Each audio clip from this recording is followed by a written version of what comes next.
Welcome to part 3 of what will be 6 parts of this plot dive into my favorite Fire Emblem game, Genealogy: The Holy War. If you haven't watched parts 1 and 2, you want to give them a watch, please. I'll be here when you're done, is what I would say. However, we're going to do a brief recap to start. Nothing heavy, just a quick one. 3 minutes tops.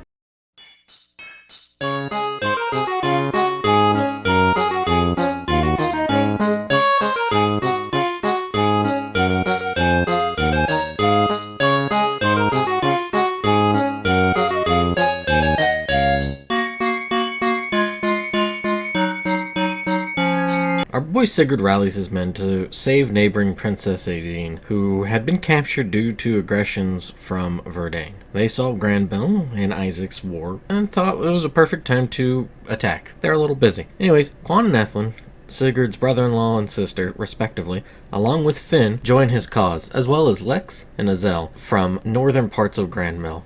They joined for a little less because of Sigurd and more because of Adine, especially in Azel's case, but that happens sometimes. Eventually they repel Verdane's forces, but unfortunately do not find Adine, so they push into Verdane. Here, they save the Prince of Isaac, Shannon, and in turn are joined by his aunt, Princess Ira. Now, Prince Jamka of Verdane releases Adine and the Thief Du, all three of which will join Sigurd as they eventually bring Verdane to heel. Sigurd will fall in love with Diodora, who also joins, and as the country of Verdane kind of crumbles to pieces, there are warnings of an evil cult doing evil in the background. Sigurd and Diodora marry. Augustria up north is hell-bent on showing their own might. Sigurd's friendship with Elchon becomes strained. Despite saving Elchon's sister, Princess Lachesis, Sigurd also has to help quell the neighboring castles, eventually wounding King Chagall. A few more units join. Beowulf, Holland, they lend their sword by money in battle in the arena. Prince Levin of Silesia and his dancing companion Sylvia help to stop the pillaging of Augustrian villages. Fury, who had been searching for Prince Levin, also joins to avoid more fighting. Sigurd's like, hey, I'm good. His hot-headed friend, he tells him, he's like, hey, we won't do anything else and we'll leave a year after. We're just trying to keep the peace. However, Chagall attacks 6 months later and forces Sigurd and company to weather the attacks, and Augustria just eventually falls apart from there. Elchon is beheaded for trying to speak of peace and not wishing to continue the fighting. Sigurd welcomes Father Claude of Ada and Titlu, the daughter of Leptor, who has been politicking heavily against Sigurd's father. Brigid, Princess Adine's long-lost sister, also joins. It's also around this time that Sigurd learns about the whole ordeal of what happened with Prince Kurth of Granbell and his murder. Oops, that's allegedly been done by Sigurd's father, Byron. Not quite the case, but that's what the rumors are. Lepter and Byron's other political enemy, Langobald, appear at this point and declare Sigurd a traitor to the crown, which forces Sigurd to leave to Silesia, and that is where we find ourselves at the opening of Chapter 4. We are greeted to the snowy, comfy northlands of Silesia. Though Sigurd and company are holed up in relative safety here at the behest of Levin's mother, Queen Lana, all is not well. Levin's uncles are throwing a hissy fit about Levin taking over the kingdom. So much so that Levin had opted out and decided to travel and cast off the royal duty to his uncles, which honestly Queen Lana has not been too keen of agreeing to such a foolish notion. Though she has been around a bit, she's tried to appeal to King Asmer on behalf of Sigurd's innocence. She's not been answered on that front. However, she also speaks of the sudden reappearance of Prince Kurth's daughter and how the king recognized her at once. So there's a lot of happiness that though they have lost a prince, they have gained a princess. Unfortunately, at this point, Quan, Ethlin, and Finn leave, as do Queen Lana and her guard, Manya, who was the one who offered Sigurd and company safe passage at the end of Chapter 3. She is also Fury's older sister. So as word comes in from Myos, who is one of Levin's uncles, to attack his brother, another one of Levin's uncles. He kind of sits around, Dakar, he sits around and waits. With how this map is drawn up, we're going to be pulling forces northeast. In doing so, there will be magic aplenty to contend with. Well, not too strenuous. Once Thove, where Myos is camped out, is conquered, we're treated to a Pegasus battle, which quickly goes south for Queen Lana's troops. Oh, and plot twist here. kind of. If you don't have Dew, if Dew has left this mortal coil by the time you get to this chapter, you've got a long trek to make. It's pretty awful. It's one of those few things where it's like, oh, you absolutely need this, and if you're not, it's doable, except for it's awful. No me gusta. Anyways, Dakar works with this goofy-looking jerk, Andre of Youngby, and his beige ritter, a company of archers. Now, Youngby, that name might sound familiar, as that's actually where Princess Adine and Bridget originally hail from. Andre is their half-brother, and he decided that he did not wish to sit back anymore, and he ended up killing his father and taking over. And who his father was Duke Ring, who was one of Byron's political allies. Now, they end up wiping out Queen Lana's forces, and then in the process killing Manya. Dakar's Zaxxon troops head to Silesia, take it over, sparing Queen Lana, who has done the best she could to usher out the townspeople and children before being conquered. What happens now is Pamela's Pegasus Knights head north to reclaim Thove, and Donovan, who is in charge of conquering Silesia, sends out troops to kill those fleeing. Sigurd and company split up to tackle both problems. It's really not too difficult, I'll say. Also kind of nice, because Andre heads back, so you don't have to worry about those archers, which also leaves a fairly vulnerable Zaxxon. Plus, in rescuing the townspeople who flee, you pretty much get a free level up from it. So it's kind of nice if you're looking to try to bolster somebody's levels. And then once those other issues have been dealt with and Silesia has been wrested from Dakar's control, Levin visits with his mother and receives the Book of Forseti, which is an OP book of wind magic that makes him a beast for the rest of the time moving forward. He becomes pretty good. He's really good. There was something about these old Fire Emblem games where people with wind magic, they could be pretty darn good. After a quick skirmish with some deadly swordswomen, like Lemia here, Dakar is easily brought down. Sigurd and company have squashed the trouble brewing in Silesia, but in doing so, they find themselves at springtime in the grand year of 760, right at the door of Granbel's protective forces. Before popping over to Chapter 5, I do want to make mention of how Chapter 4 is. I don't hate it, but the pacing of it feels very short, especially compared to Chapter 2's and 3s. With the cool colors, snow, and map theme, it really gives this calming presence. Then we get smacked with a death of a, not necessarily a major character, but it is it's the sister of one playable unit. It's also one of the kind of protector slash somebody that he was attracted to, Prince Levins. He was always infatuated with her to a degree. We have all this going on, and now we're ready to leave another country that has been shredded by some degree with war. Verdane, Augustria, and now Silesia all have buckled under Sigurd's small forces. Granbel itself has won against Isaac, but there's still a lot of trouble going on. A lot of parts of the continent have been severely weakened by all this bloodshed. However, with Traitor branded to his name, Sigurd has no other choice than to try to cut a path through Langabolt and Lepter to try to plead his case directly to King Asmar. No way is he going to simply give himself over to his father's enemies, and more importantly, to those he believes murdered Prince Kurth. And also something to note about the pacing of this game so far is as we near the midpoint. The prologue is a nice, proper length enemy count and gives the player a good idea of what it's expecting out of them. Chapter 1 continues adding elements and more enemies to contend with. Chapter 2 and 3 are the high points in simply giving the players a whole slew of issues to deal with and getting a lot of fighting in. Chapters 4 and 5 though, while not bad by any stretch, they're pared down. It becomes a bit more intimate. Half of Chapter 4's map is entirely inaccessible until Manya's death. Chapter 5, on the other hand, well, let's just open that door and see where that takes us.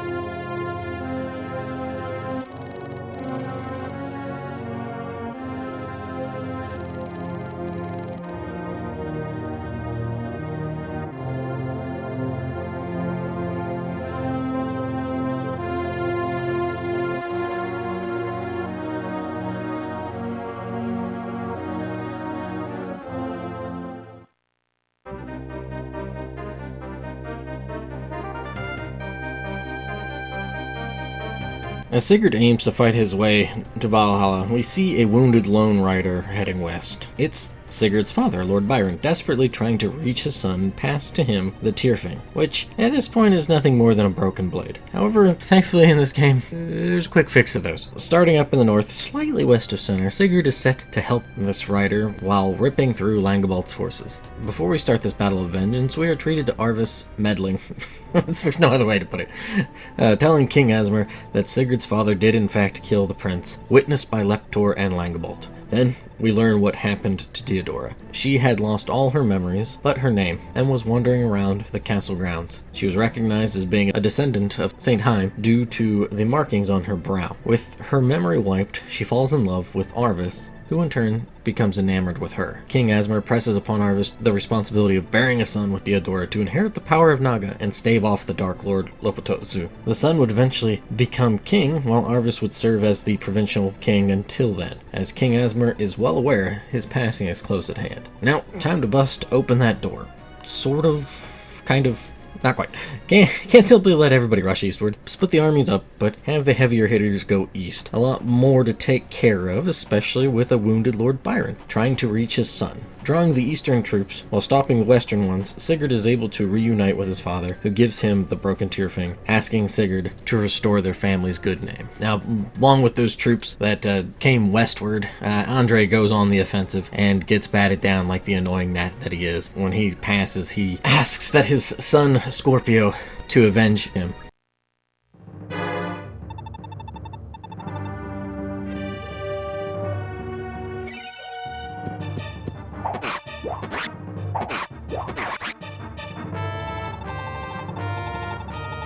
Now, bringing one of his father's accusers to personal justice, Sigurd takes over Lübeck Castle and puts Langebolt in the dirt. With a heavy heart, he asks Oyfe to take his son, Celeste, and flee to Isaac, as the fighting will only get worse. Oyfe eventually relents, but Shannon appears and says that the protection of Celeste is his duty, entrusted to him by Diodora. Sigurd agrees with Oyfe's reasoning as well, that is, Shannon's mere presence in accompanying them will greatly increase their safety, and Isaac sings, the people of Isaac really don't like those Grand Bell folks very much.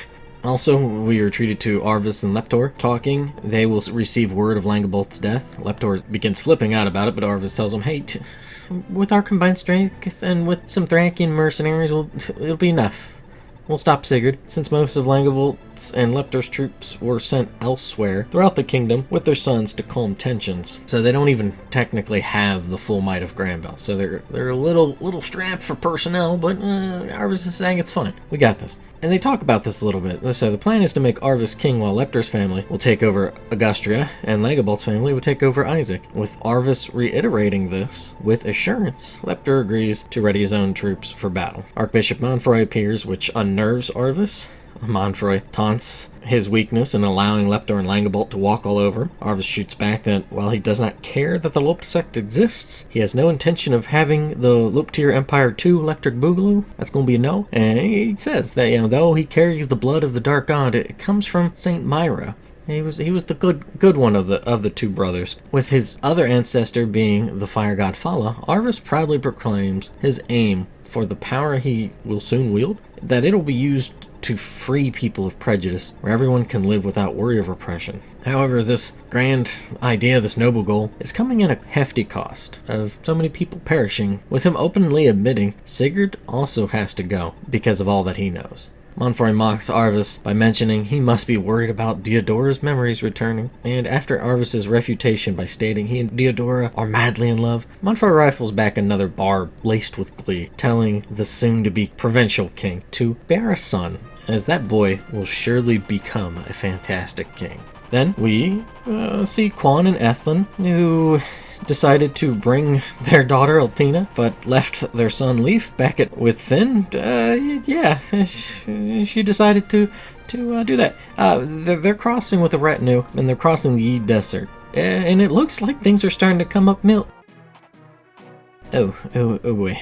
So, following Quan and Ethlin is a Gander. They're a pack of dragon riders equipped with horse slayers, and Trevant, the king of Thracia. With slaughter on their minds, on leathery wings they descend. Their intentions are that there will be no survivors. Quan and Ethlin will be buried in the sand. Their lives ended in what would later be referred to as the Yid Massacre in the grand year of 760. Depending on who falls first, we get a little bit of a different take. If Quan dies first, Ethlin goes down fighting.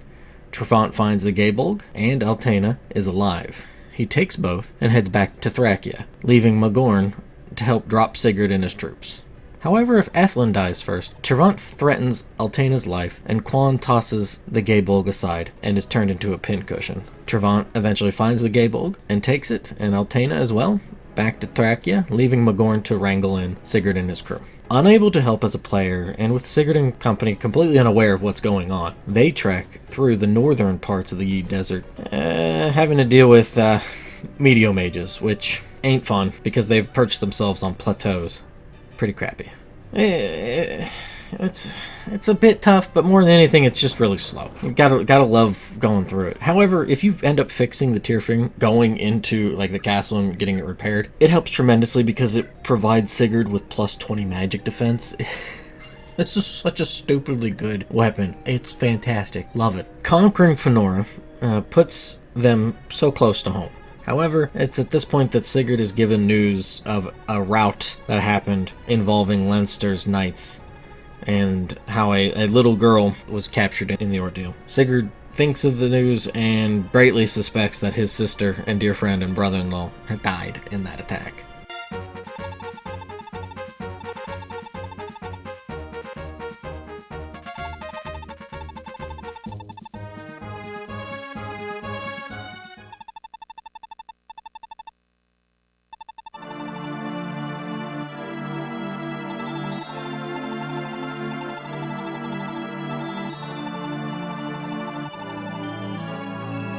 But before going after his father's other accuser, we're treated to Ida, a close confidant of Arvis's, and a commander of the Rotten Ritter, the Fire Mage Brigade of Velthomer, and Leptor.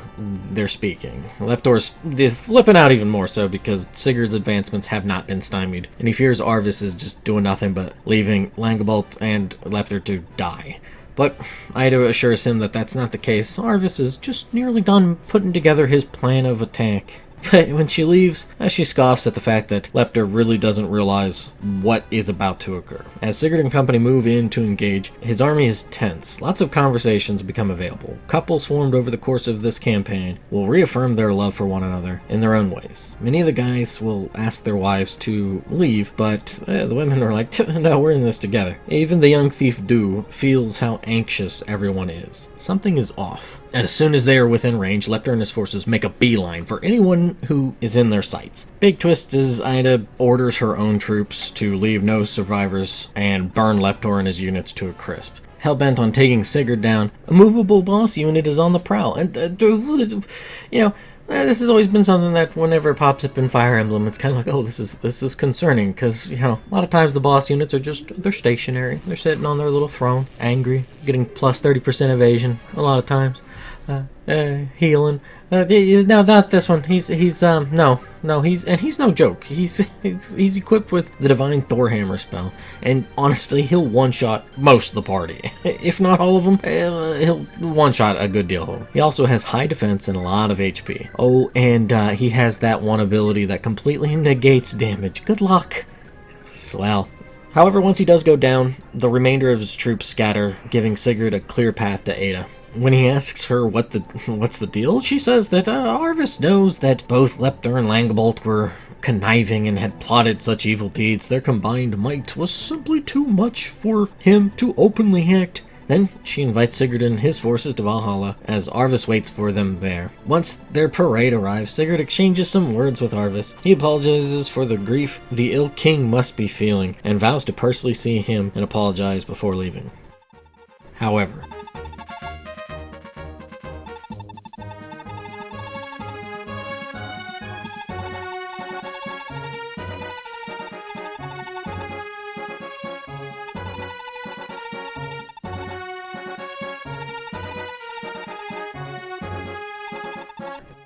Arvis tells him that won't be necessary. He sentences Sigurd to death for plotting to usurp the throne with his father. He mentions his wife, as in Arvis's, Diodora, which he summons to basically rub it in Sigurd's face. The two torn-apart lovers speak briefly, Sigurd desperately pleads to get her to remember, but Arvis separates them and orders Sigurd's and his army's annihilation. Meteor rains down upon them. Thus ends Chapter 5.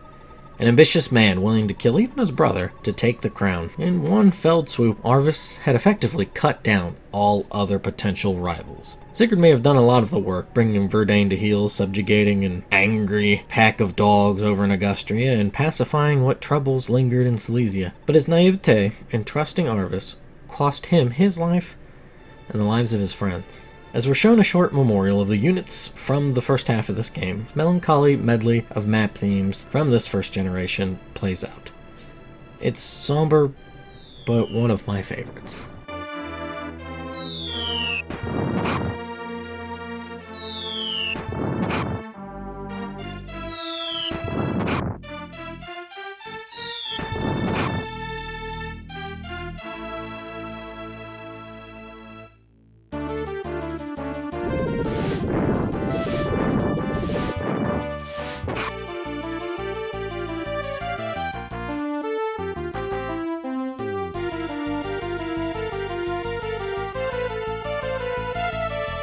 Before we depart for a short while, this bloodbath was seen coming from the beginning. The cover has a few different things on it. You can see Celeste on there, you can see Sigurd on there. But the title, Genealogy of the Holy War, you can kind of get an idea for some stuff going on. Even the booklet has, it states Sigurd being the hero in the first half. And a whole bunch of characters are mentioned as well that we've seen. However, for the second half of this game, only one is mentioned. Regardless, many of the names and locations pulled from Celtic and Norse mythology, German, and places and countries like Ireland, they're really putting the finger down on the scale to be like, hey, trouble be a brewing in this game. Sigurd, he was murdered. He was referred to as Siegfried. Baldo, that's Baldir, the holy bloodline for Sigurd. He died, and that's when Ragnarok is said to be on its way. Forseti, that's the god of justice and reconciliation. Quan's weapon, the Gaybolg, well, that was possessed by Cuchulainn, and it was a spear in Irish mythology, and this deadly barb spear, it's kind of wicked. If it could cut an incision into somebody, it would get into them, and then it would break out into a bunch of barbs, and so you'd actually have to cut the weapon back out of them. It's pretty gruesome. Cuchulainn, he had a pretty violent life, eventually killing his own son, and he would die standing tied to a rock. The Tyrfing, well, that's Sigurd's holy blade, and, there's something about that. This mythological blade was said to be able to kill even if it wounded just a small tiny bit, but it was also cursed. When unsheathed, it was guaranteed a death, but also that it had been cursed to cause 3 evil deeds. Elchan's Mistletoe? Yeah, that's what ended up killing Baldur. Like I said, Sigurd's holy bloodline, Baldo, in this game.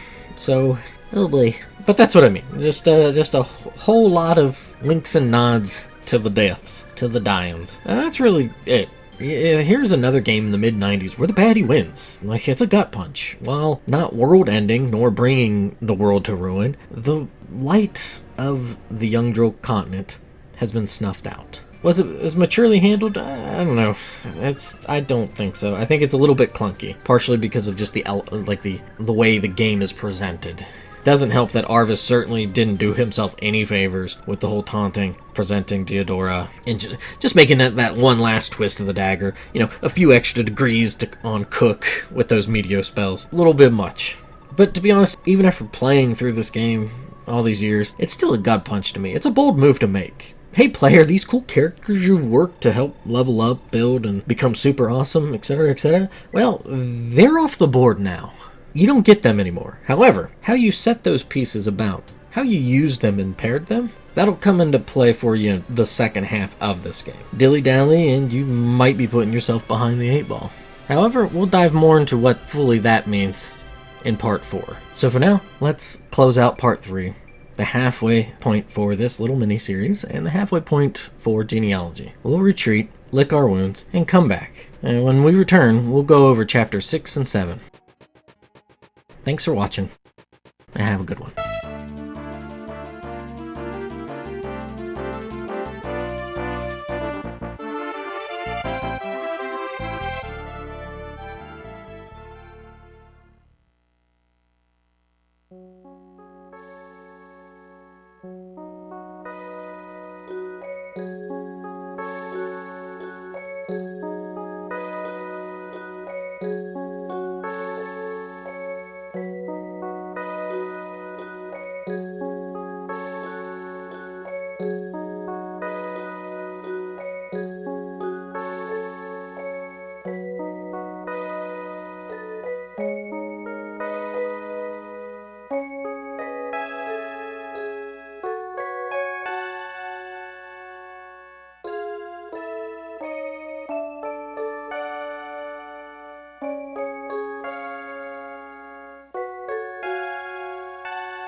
you.